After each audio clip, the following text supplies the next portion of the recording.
¿Qué tiene que ver esta diapositiva, qué sé yo, esta línea de tiempo? Aquel entonces los reyes solían tener personal de confianza, a quienes les otorgaba cierta cantidad de productos alimenticios, tal el caso como los maíces, granos, semillas, qué sé yo, para poder estos ir a alimentar o distribuir en los pueblos de la Grecia antigua, ¿ya? Y ellos, como recibían quintales de productos, tenían que rendir cuenta de ese encargo que les daba el soberano de aquel entonces. Y cuando estos ñatos ya solían efectuar esa distribución y posteriormente realizar su descargo, el soberano o el rey, el que estaba a la cabeza de esos pueblos, contaba con gente esclava, es decir, esclavos que eran de pueblos sometidos, ¿no? Ahí había bastantes guerras, entonces los estos señores eran los que escuchaban, oían los descargos de los que distribuían esos productos bajo pena de muerte. ¿Qué quiere decir eso?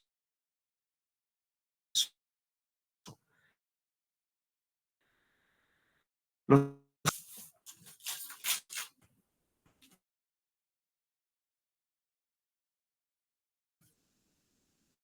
los productos y tenían que despachar.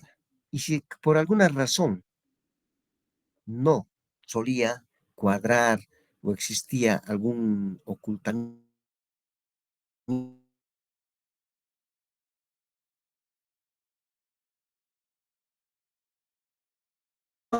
pues como podemos apreciar, nuestros ancestros fueron esclavos, porque oían, escuchaban los descargos de los que solían distribuir los productos alimenticios en la comuna para poder detectar si es que hubiese algún fraude. Asimismo, nos vamos a ir a lo que es en la época de los egipcios, que también es de la época antigua, donde se relaciona, esta cultura se relaciona prácticamente con lo que es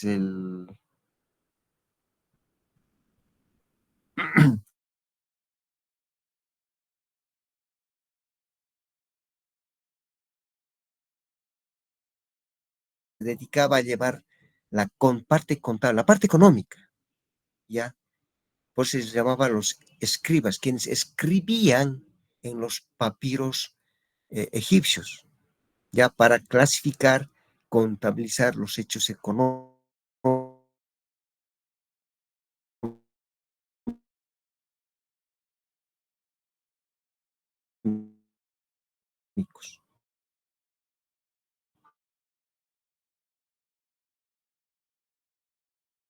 Era lo que era la Edad Media. Como en esa Edad Media era muy largo, ¿no? Miren, desde el año 476 hasta el año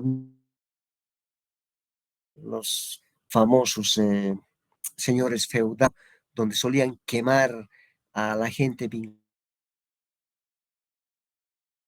vinculada con la ciencia, que les trataban de brujos, la Inquisición, genocidas, aunque pensaban como ellos les trataban bien al prójimo y en fin, ya tenían los señores feudales gente, más aún si se acuerdan en esta época, ya se implantó lo que era el pagar tributo, los primeros impuestos. Si recordamos la película del aquel ñato que robaba a los ricos para darle a los pobres, que era Robin Hood. ¿Por qué? Porque el rey solía ir a exprimirles a los escritos, sus caballos, todo, todo para el rey, para el rey. ¿Por qué? Porque tenían que pagar tributo de la tierra que labraban. Pues ahí nace, ¿no? La parte tributaria también en aquellos años, ya donde la auditoría o la revisión era determinar la honestidad de posiciones oficiales. ¿Qué quiere decir eso? Que el rey enviaba a su gente de confianza, que eran justamente estos auditores, para revisar que los que vivían fuera del castillo tenían equitativamente sus tierras, no podían usurpar del vecino o hacer usufructo de eso, ¿no?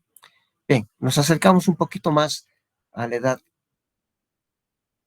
más contemporánea, es decir, a los años 760 a los 1800, donde ya en Inglaterra ya se incorpora lo que es la detección de errores y fraudes. Ya la auditoría ya no es simplemente llevar cuentas razón, sino ya se procede a la revisión de los documentos, de los libros. Como bien sabemos, ¿quién fue el padre de la partida doble? A ver, voy a tomar nota y le voy a regalar unos cuantos puntitos. Empezaremos por ahí. Bien, voy a tomar nota. ¿Quién era el padre de la partida doble? Han llevado contabilidad ayer nomás con la licenciada Adriana. Dice no, dice no era Lucas Pacioli, Correcto. ¿Nombre? Samuel ¿Samuel qué? Rodríguez. Ya, perfecto. Ya tienes tu puntaje el primer día de clases. Entonces, Fray Lucas Pacioli, ¿qué año? 1600. En Venecia, Roma, Venecia, ¿verdad? Ahí. Entonces ya existían registros contables. Ya apareció lo que es el debe y el haber, la partida doble. ¿Sí? Entonces también ya tenía en contraposición la revisión de estos documentos. Conforme va pasando el tiempo, llegamos a los Estados Unidos, propiamente en Nueva York, en los años 1882 a los años 1900, donde ya la importancia de la contabilidad más la revisión, como es la auditoría, toma mayor hincapié. En el sentido de que ya se incorporan normativas en aquel entonces vigentes, donde dice acá en el año 1882 y en el año 1900, donde incluye el Código de Comercio y ven el cumplimiento de las normativas, si cumple. Es entendido que antes de que sea la Primera Guerra Mundial, tenían registros, tenían informes de auditoría, vean ya de la normativa al margen final. Seguimos avanzando. En la misma época de 1929, en Inglaterra, pues va desarrollándose la que es la revolución industrial. Ya llegamos a la invención de la incorporación del ferrocarril. Y al existir este tipo de eventos trascendentales a nivel mundial,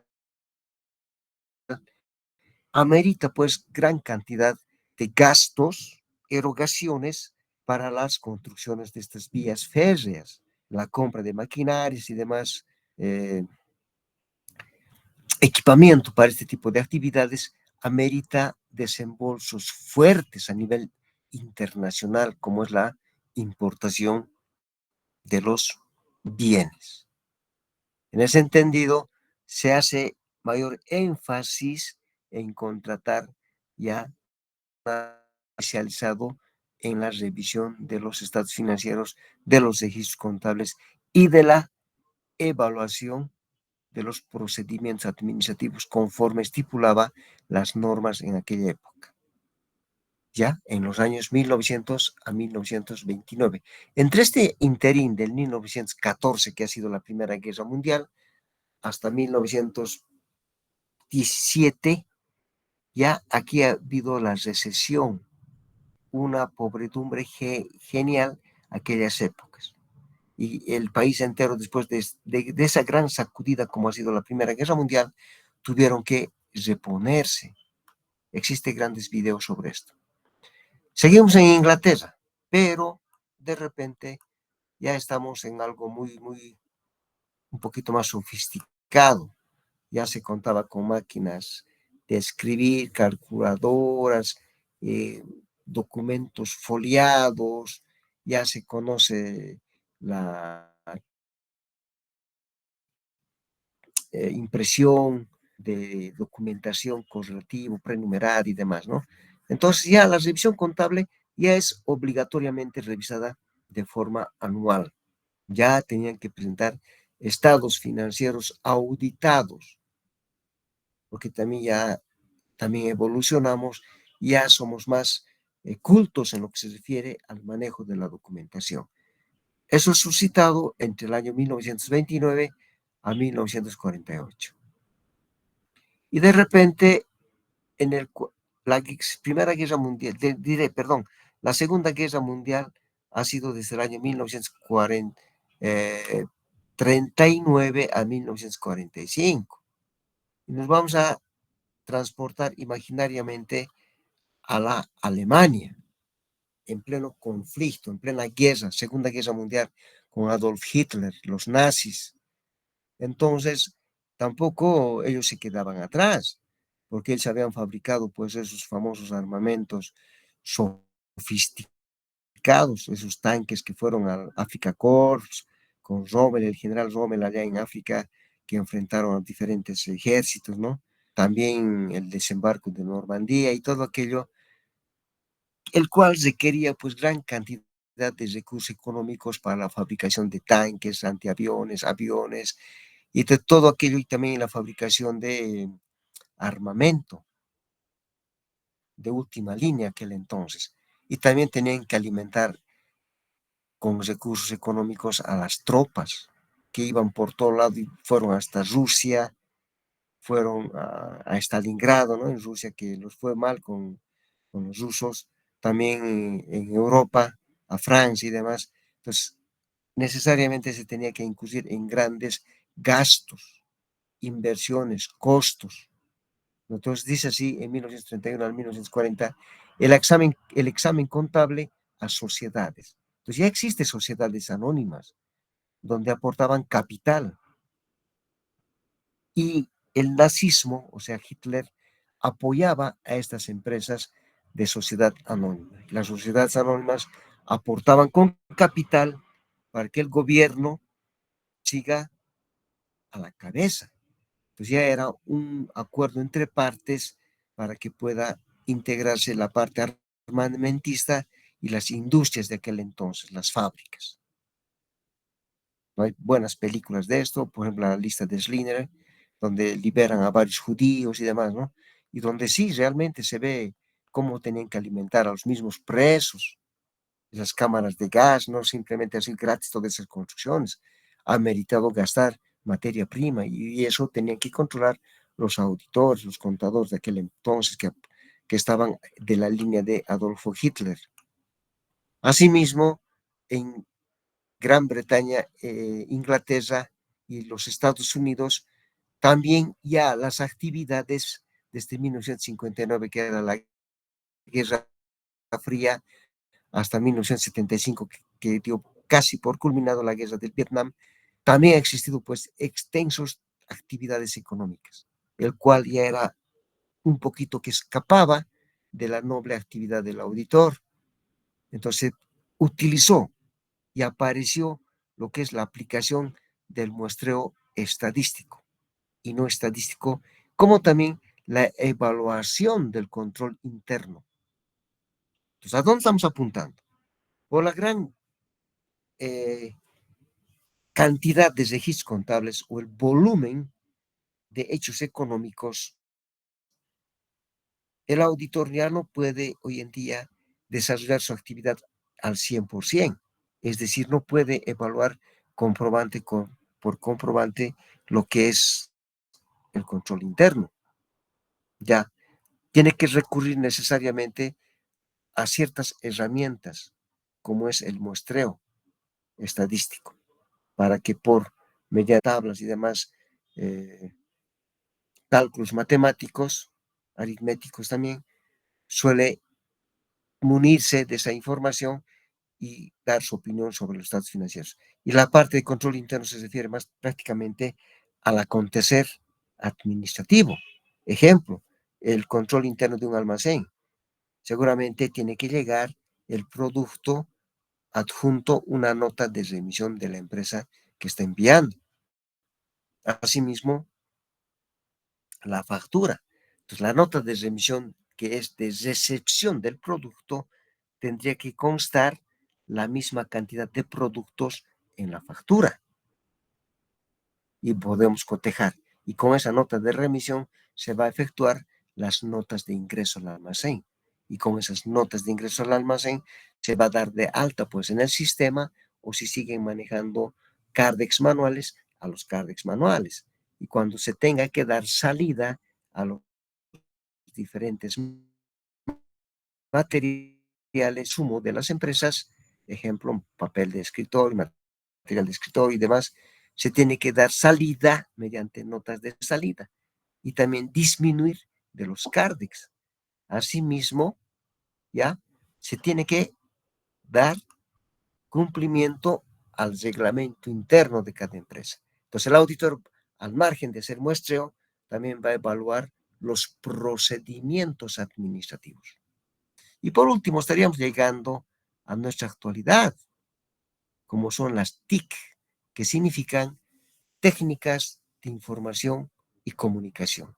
Entonces, ¿a qué se debe esto de las técnicas de información y comunicación?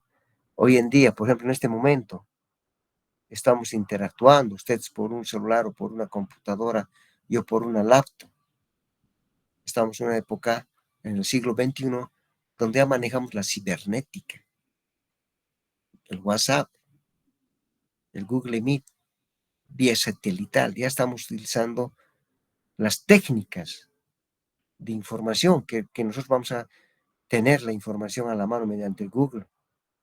Comunicación, el WhatsApp, el Face y demás otros, Instagram, demás, que nos permite interactuar a la distancia. Muchos de ustedes están en el trópico, en Punata, en la central, qué sé yo, en distintos puntos de nuestro país. Y nos estamos integrando, nos estamos informando, nos estamos comunicando a través de este medio. Entonces ya la cibernética juega un papel muy importante porque se incorpora para el manejo económico contable los diferentes paquetes contables para las empresas privadas y los sistemas contables para las empresas públicas. Tal el caso que ustedes vieron en su época, el famoso SINCOM, ahora tenemos el SIGEP,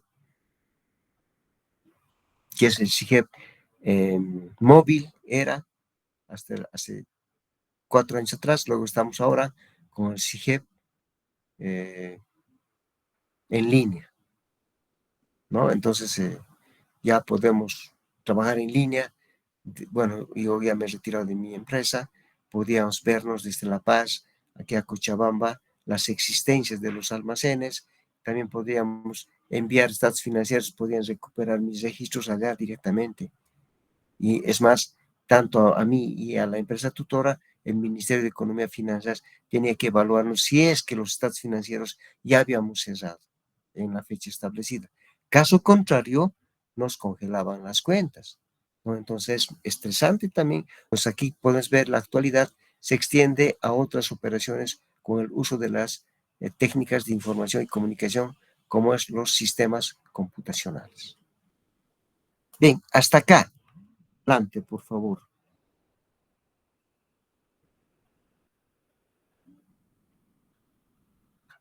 ¿Ya? Tenemos primeramente lo que es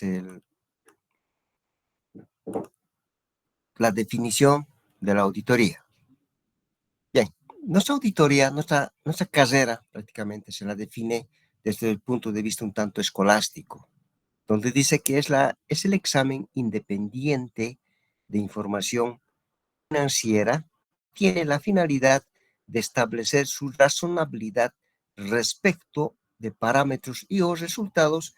Dicho examen concluye con la comunicación de los resultados al usuario de esta información.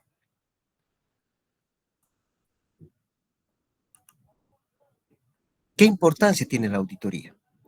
La importancia de la auditoría financiera radica en que los informes técnicos que ésta emite se constituyen en un acto de fe pública que avala o no la razonabilidad de los estados financieros. ¿Qué significa esto de fe pública? Ya habíamos visto en aula algunas veces con quienes hemos tenido la oportunidad de llevar a cabo nuestros temas. El hacer fe pública significa dar a conocer un hecho o la auditoría, el examen final de la auditoría a todo el pueblo en general. Aspecto que en el sector público no existe esto. Todos los informes de auditoría prácticamente se van rumbo como destino final a la Contraloría General del Estado y una copia al Ministerio de Economía y Finanzas Públicas. Como es auditoría interna la que evalúa los estados financieros, llamados auditoría de confiabilidad de los estados financieros, esto se queda internamente en el sector público. Pero, cuando estas empresas públicas, sus ingresos son iguales o mayores a 1.200.000, requerirán contratar a una auditoría externa para poder hacer fe pública de los estados financieros, pero ante el Servicio de Impuestos Nacionales, perdón. Repito, las empresas públicas, cuando se hacen hacer a una auditoría financiera, que ahora se llama auditoría de confiabilidad de los estados financieros, de los registros y estados financieros, se llevan consigo los informes finales a la Contraloría General del Estado, asimismo al Ministerio de Economía y Finanzas Públicas. Pero cuando exista un ingreso que supere los bolivianos 1.200.000, necesariamente, ¿qué dice la normativa? Que se tiene que contratar auditores externos para que emitan su dictamen. Hoy en día ya no se llama dictamen de autor independiente, se llama informe del auditor independiente, con sus 4 tipos de opinión que ya conocemos, con salvedades, en limpio, negativo adverso y con abstención de opinión. ¿Ya? Esa sería la importancia de los estados financieros, de la evaluación de los estados financieros. Luego tenemos las características. ¿Qué características tiene la auditoría? Uno, la independencia. El auditor tiene que formarse un criterio profesional de forma independiente, donde su opinión no tiene que estar sesgado, manipulado, influenciado por ninguna corriente. Su independencia hace que la ética profesional del auditor sea valuable. Entonces no podemos dejarnos influenciar por nada, ninguna inclinación política, credo religioso, conflictos de intereses. ¿Quién me podría decir qué es un conflicto de interés? A ver.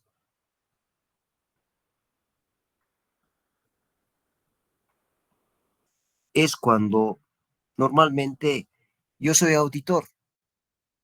Por ejemplo, voy a ir a hacer una auditoría a ENDE, Empresa Nacional de Electrificación, ¿ya? Y de repente ahí yo tengo parientes, o puede ser una pareja mía, que está como contadora.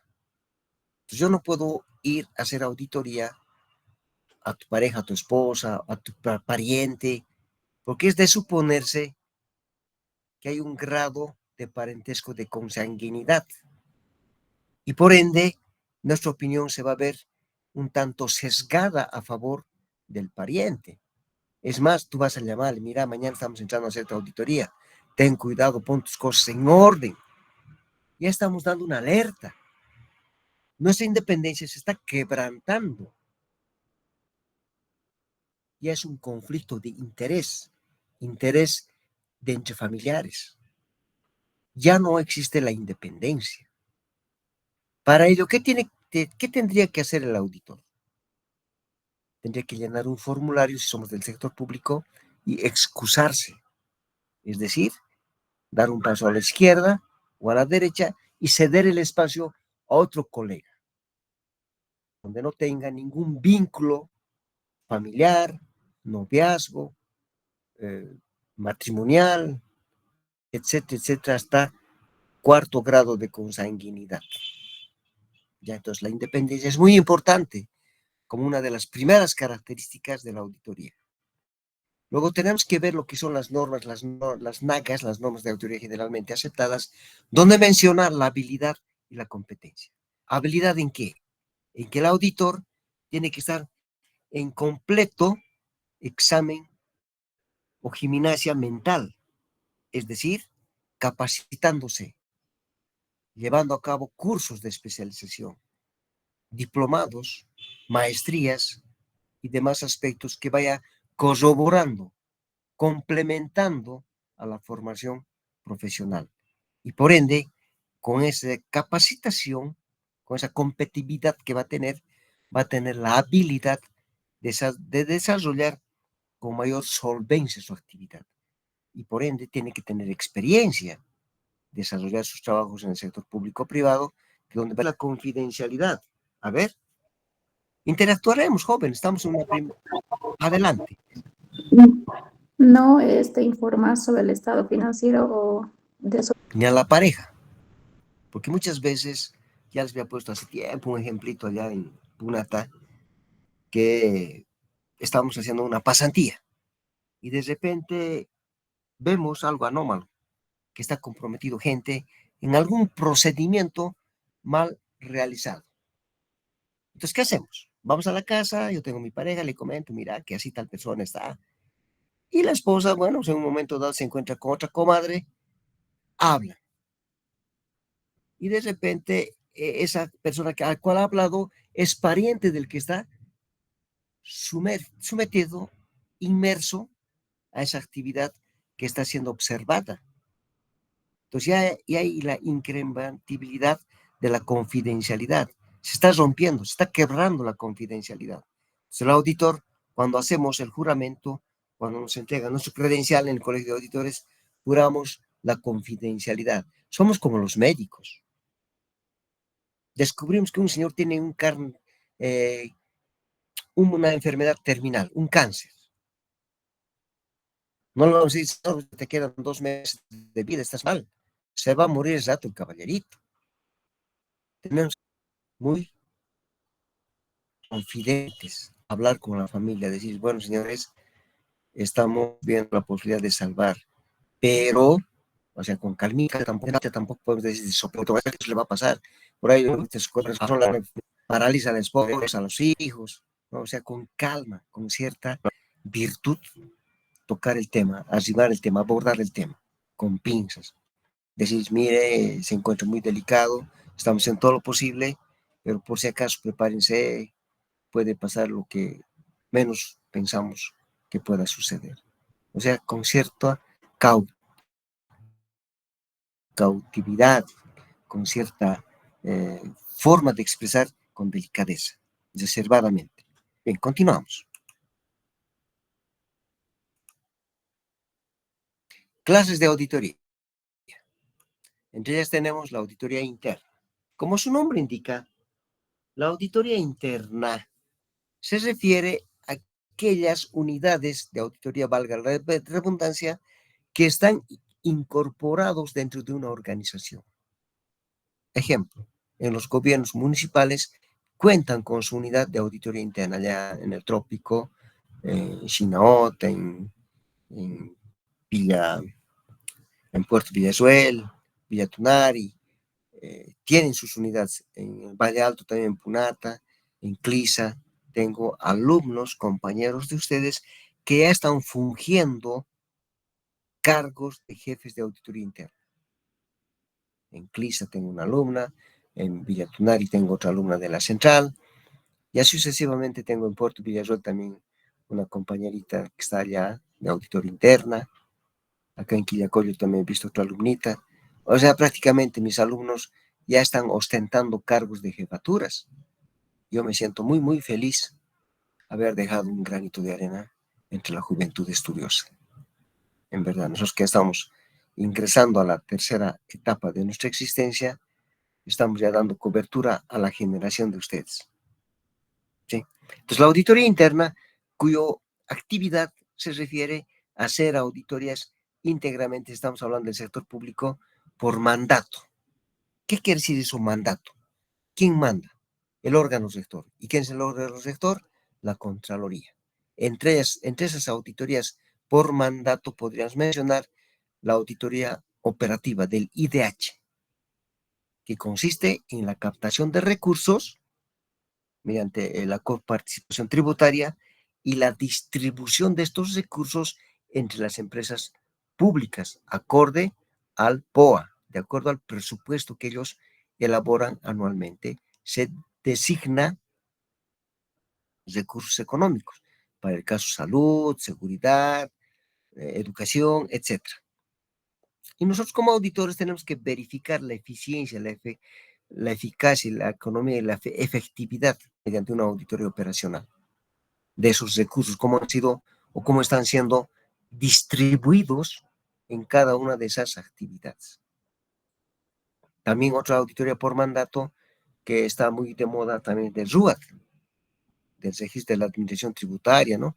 Que se va a verificar la recaudación impositiva de estos ingresos, cómo está el RUAT registrando, captando esos recursos. Otra auditoría por mandato que está muy de moda en la actualidad son las auditorías de confiabilidad de los registros y estados financieros, que hoy por hoy, jóvenes, ha cambiado sutilmente desde el año pasado. Ya se hace 4 informes, 2 de registros contables, 2 de estados financieros, y se denominan pronunciamientos ahora. ¿Cuáles serían? De registros contables, su control interno y el informe del autor independiente, el pronunciamiento del autor interno. En lo que es estados financieros, su control interno de estados financieros y su pronunciamiento del auditor interno sobre los estados financieros. Y la planificación es casi todo el año. Tiene fechas empezando desde marzo, abril, a junio, de junio la auditoría, la planificación estratégica, la planificación general. Y se incorporan en el MPA unas matrices para evaluar los riesgos, evaluación de las áreas críticas, o sea, ha cambiado harto la auditoría gubernamental, jóvenes. Y ahí también las defensas están siendo muy estrictas. También hemos puesto muy de acuerdo que no podemos exigir a los estudiantes como si fuesen profesionales, pero hay colegas docentes que se dan la tarea de torturar a mis tesistas. Y ahí no está bien eso, porque están yendo en curso de su formación, no están ejerciendo la profesión al 100%. Pero, bueno, espero que nuestras autoridades den su estate quieto a los colegas que están haciendo abuso de autoridad. Y no lo veo muy bien. Es daño psicológico para mí.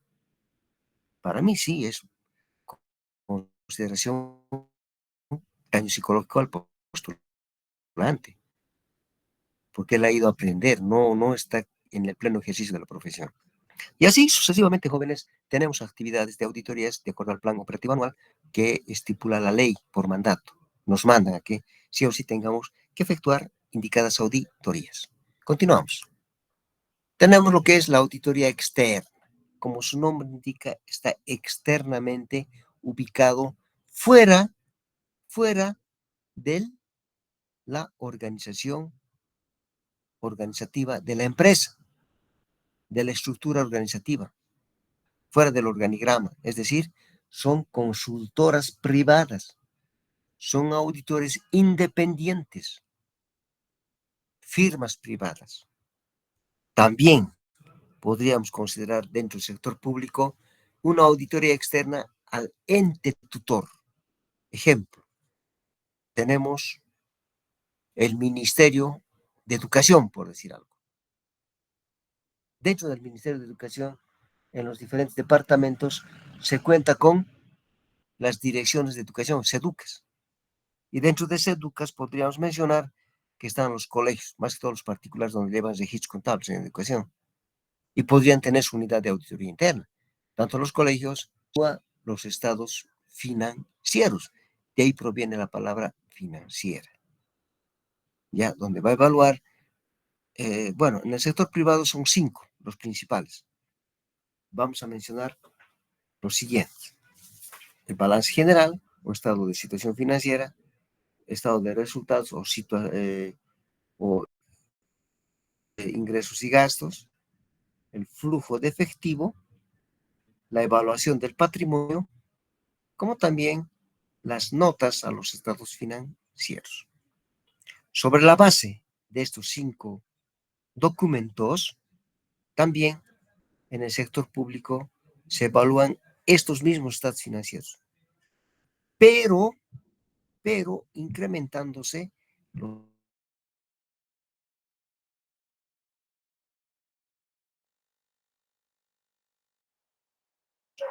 se elabora 4 informes, es decir, se divide 2, o sea, 2 para registros contables, 2 para estados financieros.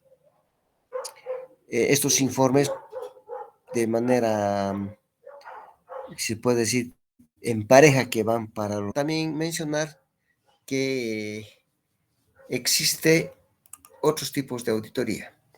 Decíamos, la auditoría por mandato. Una de ellas es la auditoría operacional, que vamos a ir explicando de manera rápida para poder recuperar nuestro tiempito perdido. Mil disculpas, ha sido algo intempestivo. Mi Windows se ha actualizado, se me ha cortado el micrófono, se ha colgado la máquina, ¿ya? Es en ese entendido que hemos tenido que resetear, reiniciar, esperar a que se engrane lo que es el Windows. Pero ya estamos acá de nuevo. Bien, la auditoría. ¿Podría compartir la pantalla, por favor? No estamos con la diapositiva. No, No, Lisa. Lisa. A ver, un ratito. Me voy a bajar el micrófono, voy a revisarlo de nuevo. Ya, deme un segundito. Lo que no puedo decir. Iremos al punto. La auditoría operativa es una auditoría por mandato, donde nos obligan a todas las unidades de auditoría interna, mediante el gobierno, a través de la Contraloría General del Estado, realizar anualmente la auditoría operativa, con el fin de ver el uso y destino final de los recursos que son procedentes de la coparticipación tributaria, como es de los hidrocarburos, ¿ya?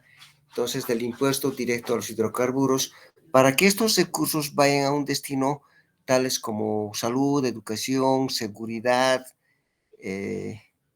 etcétera, para el bien de la comunidad boliviana, donde se miden las 4 E's. En esta oportunidad solamente son 3. Acá faltaría lo que es la efectividad. Dicho de otra manera, sería la eficacia, eficiencia y economía y efectividad de las operaciones. ¿Cuál es el objeto? El objeto es la evaluación, ya, de las actividades relativas al proceso de la gestión, flujo de transacciones, operación de actividades de las entidades de tipo administrativo. El objetivo, como cualquier otra auditoría, es emitir un informe sobre el grado de eficacia, eficiencia, economía y efectividad de las operaciones. Resultado, un informe. La utilidad interna y externa de los usuarios. Luego tenemos lo que es la auditoría ambiental, lo que habíamos dicho, la auditoría del ecosistema. Acá es donde se me ha cortado prácticamente el micrófono. Entonces, esta auditoría es un tanto muy particular por el hecho que conlleva a la auditoría de la ecología o el ecosistema. ¿Cuál es el objeto? El examen de la gestión ambiental de los recursos ambientales. Les decía, por ejemplo, en estos días ha sido una fatalidad presenciar esa quema en el Tunari de nuestro departamento, como los chaqueos también van contaminando el ecosistema, el medio ambiente, y gracias a la lluvia que pudo caer entre anoche y ayer en distintos puntos de nuestro departamento, hemos podido disipar la humareda, ¿no? En buena hora ha llovido y hemos podido limpiar, digamos, despejar el ambiente. ¿Cuál es el objetivo? Emitir un informe independiente sobre la eficacia de los sistemas de gestión ambiental de la gestión ambiental. Resultado final, un informe de auditoría. Utilidad interna y externa también de los usuarios. Luego tenemos la auditoría especial, que hoy en día se la conoce como auditoría de cumplimiento. Cumplimiento así porque a ciencia cierta, antes lo podríamos decir auditoría especial, porque era específicamente de algo, de un rubro, de una operación. En el contexto, lo que es la esencia, continuaría siendo especial, pero su denominativo cambia, su nombre. Se llama ahora auditoría de cumplimiento. Esto también en esta gestión 2024, a partir del 4 de abril, ha cambiado la normativa. ¿Ya?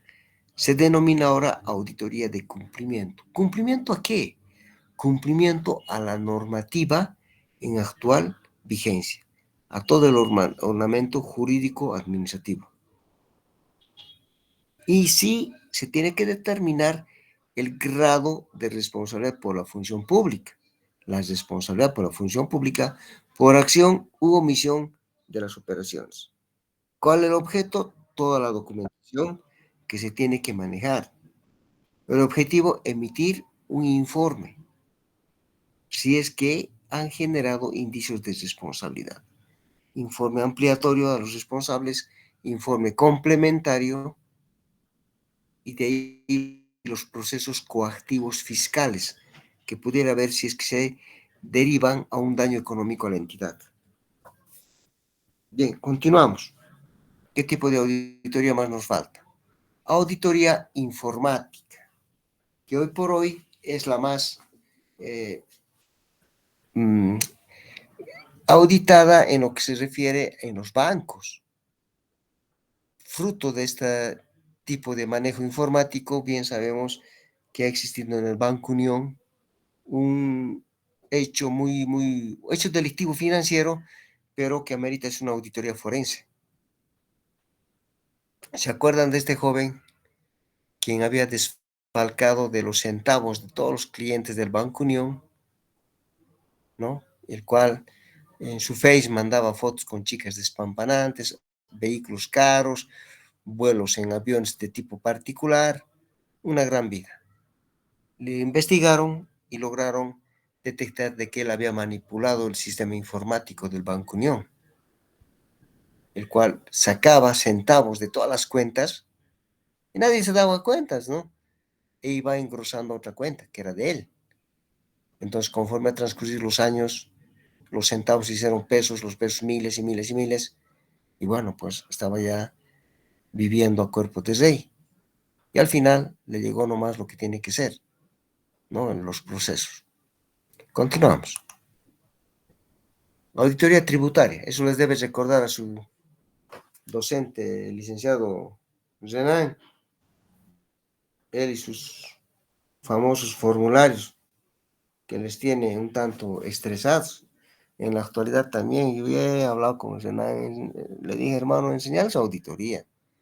Los formularios lo hace el contador. Bueno, bien, continuamos. ¿Cuál el objetivo? La auditoría tributaria es el examen objetivo e independiente acerca de los hechos de carácter tributario de las empresas. Determinar la veracidad de la información consignada en las declaraciones de los impuestos, de acuerdo a las disposiciones legales y normas tributarias. Entonces, ¿qué vamos a hacer? Sacar un extracto tributario, ver el cumplimiento a los deberes formales, de acuerdo al número de NIT que tiene la empresa en función al último dígito. Cada entidad tiene que ir necesariamente declarando sus impuestos. Y nosotros como auditores tenemos que ver ese cumplimiento a los deberes formales, ya para que el Estado pueda captar todos los recursos necesarios. El objeto es de carácter obligatorio de todos los hechos tributarios que acontecen en cada empresa. Objetivo, emitir un informe independiente sobre la aplicación correcta y oportuno del cumplimiento de las regulaciones y normas tributarias. Resultado, informe de auditoría. Utilidad es de utilidad externa e interna. ¿ya? Entonces, tendríamos que ver qué es lo que ha sucedido con la evasión de impuestos. Bien, tenemos lo que se llama la auditoría forense. La auditoría forense, jóvenes, es una auditoría nueva que prácticamente se ha incorporado en nuestro entorno social a causa de la corrupción, de los enriquecimientos ilícitos que se suscitan en el mundo entero.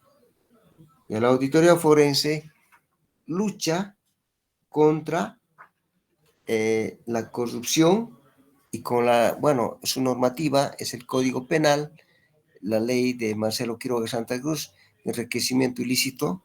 Asimismo, tiene que mitigar lo que se refiere al fraude, una auditoría contra el fraude, los hechos de crimen financiero, lavado de dinero, uso de influencias y todo lo que está tipificado en el Código Penal.